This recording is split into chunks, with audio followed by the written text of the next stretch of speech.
Hi, everyone, and welcome to Ask Christa, where I answer listener questions about business challenges and workplace issues. Thanks for tuning in. We're at episode 62 in season 6, which focuses on dealing with bad bosses. Remember, most people aren't prepared to become a manager. And if you're having issues with your boss, chances are your boss is having issues with their boss too, which keeps the bad boss cycle going. Today's episode is about what to do when you're doing your boss's job. But first, a call to action. My show, Ask Christa, is a free resource designed to help a lot of people get through typical day-to-day issues at work. I keep it going because you're listening. But I have to say for sure, it helps if you like and subscribe wherever you're watching or listening. And if you head over to my site, askchrista.com, that's Christa with a CH, submit your question. While you're there, click the blue follow button and sign up for my More Answers newsletter, where you'll receive a quick boost and a resource or two to get you through the work week. Here's the listener question. Last week, my boss asked all of us to start prepping our performance reviews, which we'll have in a couple of months. During the meeting, he looked at me and asked if I'd follow up with everyone to track progress and help my teammates finish their reviews if they needed the help. I instinctively agreed, but after the meeting, a teammate pulled me aside and mentioned how this is another task our manager has given to me that he should be doing. She then mentioned the number of times I've facilitated our manager's meeting, how I've taken responsibility to assure his next steps are done, and how I've prepared the reports he gives to his manager. Now I'm furious. I feel like a fool thinking I'm being helpful and part of a team, when in reality, I'm doing portions of my boss's job without being recognized, rewarded, asked, or paid. He suggests a task for me and I do it. What's worse for me is I'm a female in the early part of my career, and in hindsight, I feel like I've become his secretary and not the senior analyst with an MBA that I am. But now I feel stuck. Like I can't say no. How can I stop doing his work? Oh boy, yuck. That was my first reaction. Okay, actually, that wasn't my first reaction. Or my second one, or my third one. I'm trying to keep this family friendly. There are two aspects of this issue that are probably wrapped up in our listener's head. For sure, she's right that it's inappropriate to exploit an employee like this, where the employee is handling the extras and the core tasks that the manager should be handling. But it's also deeply disrespectful in terms of how it's done. Like, takes my breath away disrespectful. Because my guess is this employee is a superstar. If she's given all the extra work the manager either doesn't want to do, doesn't know how to do, or prefers not to do, for whatever reason. Her level of talent is probably being buried and squandered. There's no acknowledgement, recognition, purpose for her doing portions of her boss's job. There's just an assumption that she'll do it, and she does. And yeah, that feels awful. Here's where boundaries matter, and I get it. It's a foregone conclusion, at least from her boss. She's not going to say no. And I also understand the complexity associated with having to reset boundaries that our listener never had a chance to set to begin with, and with her boss. There is a power dynamic there.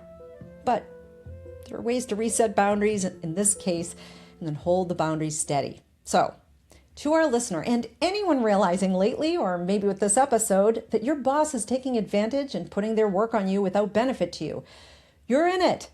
This do my job for me boss behavior has become such a norm that, at least for our listener, it took someone else to point it out. So let's talk about how to get out of it with a powerful mindset. And then you can shift these 3 steps. Number 1, revisit your job description and your goals for the year, then realign to both. If your job description is outdated, and if you work at an at-will state, your job tasks can change at any time, draft an update. Include that in with your files. Quick aside, if you work in a highly regulated environment, you may be in a role where your work must match your job description by law. So when the time is comfortable for you, ask HR or your compliance officer about that.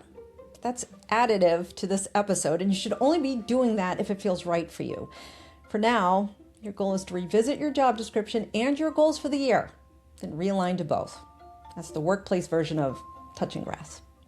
Number 2, make a list of the extras you're doing, presumably those tasks within your boss's job description and their goals. Then categorize which ones you will keep doing as part of your professional development, and we'll talk about that in a minute. Which ones you'll ask your boss to take back to free you up to expand your value to the organization, and which ones you'll ask your boss to consider reassigning to others so they too can have opportunities to develop.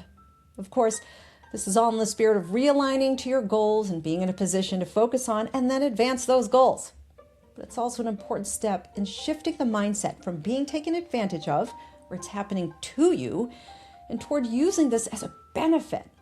There are, in fact, portions of what you're doing today that, if at a manager level, is developing you for a management position. And while it might feel infuriating to think about how this work was assigned, I want you to shift gears and see at least some of this as opportunistic for you. I also recommend you learn more about performance reviews and best practices so you can update your resume with how you increase the quality of your teammates' performance reviews. You coach them through preparation with best practices and enable them to complete the review processes as assigned and on time. But it's just as important that you shuffle and, when appropriate, discard some of the other things you're doing for your boss, which leads me to number 3. Approach your boss alongside the timing of your own performance review. And it might sound like this. First, thank you for assigning me a lead role on our team for the upcoming performance reviews. It gave me an opportunity to revisit my job description and my goals and have the right perspective to set up for the next year. It also prompted me to learn about the best practices related to performance reviews, which should make things easier for everyone.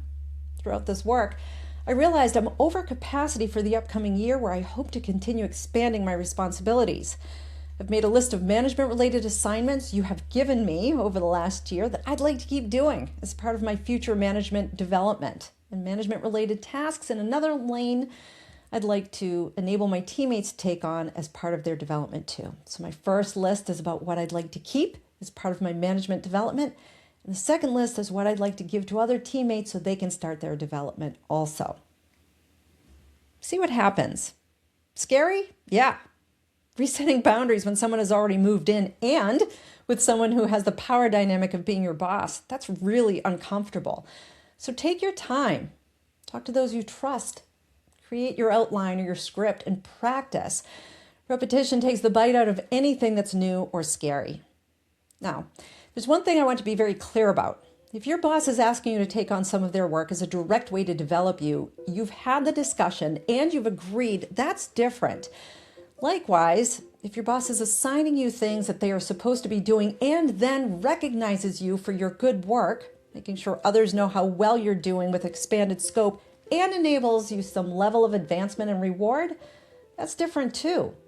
Our listener is describing a situation where she's now realizing, with the help of a coworker, that she's doing her boss's work. And from how it's described, it sounds manipulative and exploitative. And no, we'll have none of that. My 3 steps are designed to set you up for a discussion where our listener at least keeps management work that will be beneficial to her. And it looks pretty good on a resume. For your resources located in the show notes, I've included 2 articles, and usually I include 3 or 4, but this was a hard topic to find additional information for you to learn about. The first resource is from Monster, called 5 Signs You're Being Taken Advantage of at Work. It's written by Venus Gentile and published in May 2025. There's a 44-second video that comes with the article too. It's always nice to see a person and not just read the text. According to this article, there are 3 signs relevant to our listeners' issue that I saw. There's one that's called playing personal assistant.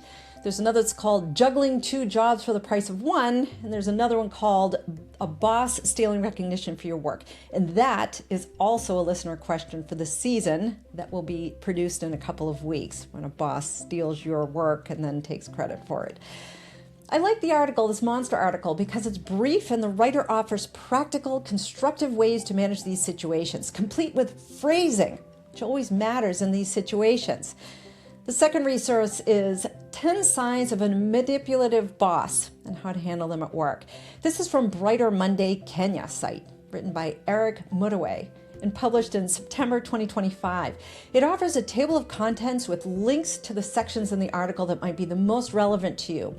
What I like is there's a table toward the end of the article that compares and contrasts a manipulative boss with a tough boss, which offers essential clarity for this topic. There's also a Q&A section that I found very insightful. And there it is, episode 62. And yes, please hit like and subscribe here, but why not send in a question? Go to my site, askchrista.com, that's Christa with a CH, and click on Submit Your Question. You'll also see all my other episodes there, listed by category and season, and every season has a theme. Sign up for my More Answers newsletter to get a quick tip and resource boosts for the workplace during your work week. As always, thank you for your support. And remember, if you have a business challenge or a workplace issue, ask Christa.